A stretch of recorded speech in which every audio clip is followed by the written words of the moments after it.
السلام علیکم ورحمۃ اللہ وبرکاتہ۔ میرا نام ہے سید پرویز یمنی۔ آج الحمدللہ ہم لوگ بہت بہترین باتیں سماعت فرمائیں گے اور اس پر عمل کرنے کی کوشش کریں گے۔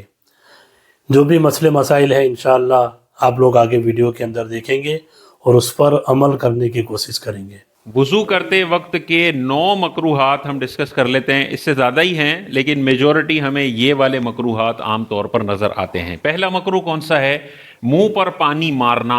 تو بہت سارے لوگوں کو آپ نے دیکھا ہوگا یوں منہ پہ پانی ماریں گے، تو یہ منہ پہ پانی مارنا یہ ناپسندیدہ عمل ہے۔ بالکل طریقے سے منہ پر پانی ڈالنا چاہیے، منہ پر پانی مارنا یہ مکروہ ہے۔ دوسرا مکروہ اگر وضو کا دیکھیں تو وہ گلے کا مسح کرنا۔ گردن کا مسح تو کیا جائے گا لیکن گلے پر مسح کرنا یہ مکروہ ہے، کیونکہ گلے کا مسح ثابت نہیں ہے۔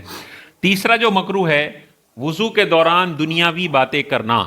دینی باتیں اگر کی جاتی ہیں، کوئی دینی مسئلہ ڈسکس کر لیا جاتا ہے تو وہ منع نہیں ہے جبکہ نلکا بند ہو، لیکن وضو کے دوران دنیاوی باتیں کرنا، پڑوس میں دوست بٹھا لیا، اس سے بات چیت بھی چل رہی ہے، وضو بھی چل رہا ہے، یہ ناپسندیدہ وضو کے مکروہات میں سے ایک مکروہ ہے۔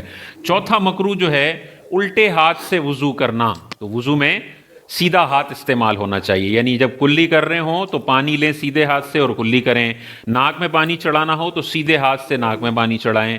لیکن اس میں علماء کرام نے واضح طور پر ارشاد فرمایا کہ کلی سیدھے ہاتھ سے کی جائے گی، ناک میں پانی سیدھے ہاتھ سے چڑھایا جائے گا، لیکن اگر صفائی والا معاملہ ہے تو وہ الٹے ہاتھ سے کیا جائے گا۔ گویا کہ اگر ناک کی صفائی کرنی ہے تو الٹا ہاتھ استعمال ہوگا۔ دانتوں میں مثال کے طور پہ آپ کے پاس مسواک نہیں ہے تو دانتوں کو ہاتھ سے جو اندر رگڑا جاتا ہے اور اندر کی صفائی ہاتھ سے کی جاتی ہے اس کے لیے الٹا ہاتھ استعمال ہوگا، لیکن پانی جہاں تک لینے کا تعلق ہے تو الٹے ہاتھ سے پانی لینا یہ ناپسندیدہ مکروہ ہے۔ پانچواں جو ہے، ضرورت سے زیادہ پانی خرچ کرنا۔ 3 دفعہ دھونا ہے لیکن اس کا حضرت کا وہم ہی ختم نہیں ہو رہا اور 6 دفعہ چہرہ دھو رہے ہیں، اس کے بعد بھی ان کو ڈاؤٹ ہے کہ پتہ نہیں میرا وضو ہوا یا نہیں ہوا، تو یہ نفسیاتی بیماری بہت سارے لوگوں کو ہوتی ہے، جس کی وجہ سے وہ بعض اوقات 6 لوگوں جتنا وضو کا پانی استعمال کر رہے ہوتے ہیں۔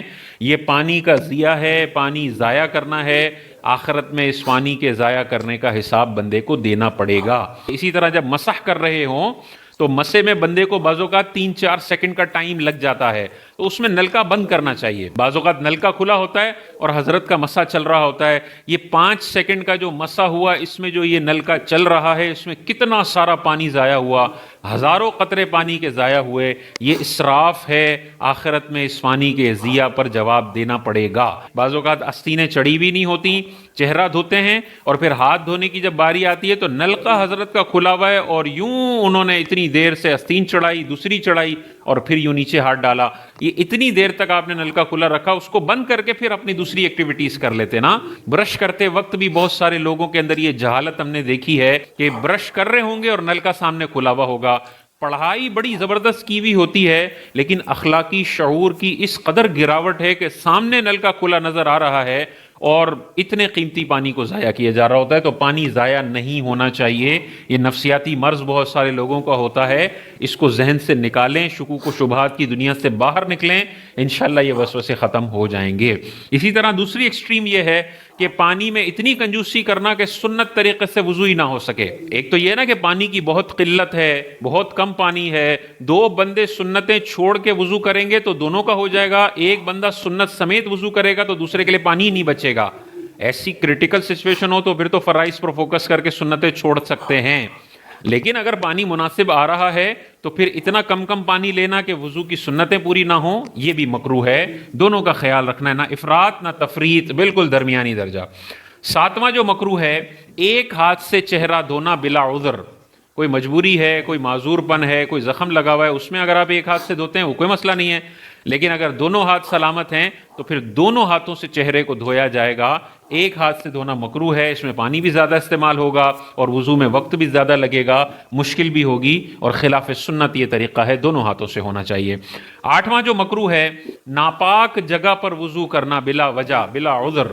تو ویسے اٹیچ بات اگر ہے تو اس میں اٹیچ بات میں آپ وضو کر سکتے ہیں، غسل کر سکتے ہیں، اگر وہاں پہ اس وقت اس جگہ پہ کوئی نجاست وغیرہ نہیں ہے، ناپاکی نہیں لگی ہوئی تو آپ بالکل کر سکتے ہیں۔ لیکن اگر اٹیچ بات اس طرح کا ہے کہ وہاں پہ نجاست ہے، اسمیل ہے، بدبو وغیرہ آ رہی ہے اور دوسری کوئی جگہ آپ کے پاس صاف ستھری اویلیبل ہے تو پھر اس جگہ پر جہاں پہ آپ کو بدبو وغیرہ بھی آ رہی ہو، اسمیل بھی آ رہی ہو، نجاست بھی اس جگہ پر ہو، تو وہاں سے ہٹ کر وضو کرنا یہ ٹھیک طریقہ ہے. اس جگہ پر وضو کرنا یہ مکروہ طریقہ ہے، یہ نہیں کرنا چاہیے.